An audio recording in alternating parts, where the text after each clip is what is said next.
Hey guys, Pete from London Camera Exchange. Following on from the success of the GX8, Panasonic have updated the technology and redesigned the ergonomics for quicker handling on their brand new camera. I'd like to show you now the GX9.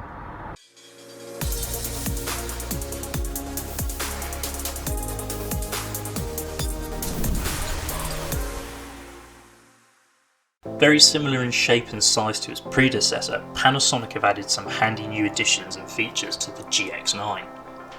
Aimed at the enthusiast photographer, Panasonic have housed a 20 megapixel micro four thirds sensor without a low pass filter, allowing for sharper, cleaner images. Dual image stabilization via the sensor and lenses allows you to push the low light limits of the GX9 and offers handheld users more versatility. Newly positioned buttons and dials help for quicker setup and handling of the GX9.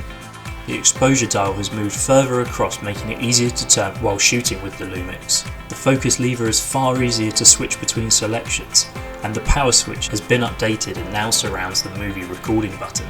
Capable of capturing 4K video internally, Panasonic have really not left anything out that many users would look for. We still have the tilting electronic viewfinder, with a 2.76 million dot display that's perfect for anyone wanting to get low to the ground while shooting. Along with this, we have the 1.24 million dot tilting touch monitor. Now this is different from the previous model, which saw an articulating screen, but this one is super clear, bright and really responsive while touch focusing and moving that focus point around your frame. With built-in Wi-Fi and Bluetooth that is always on, it's super easy to take control of your GX9 remotely and also share your photos quickly. In this short time that we had the GX9 for, I found it easy to use and it gave good clean results. The grip is still comfortable, making the GX9 feel well balanced.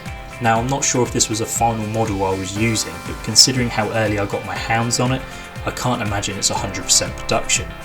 That being said, I found the focusing was fast and precise, leaving me with sharp, clear images, and the dynamic range throughout the JPEG shots I took was very impressive. For more information, click on the link below or head into your local London Camera Exchange.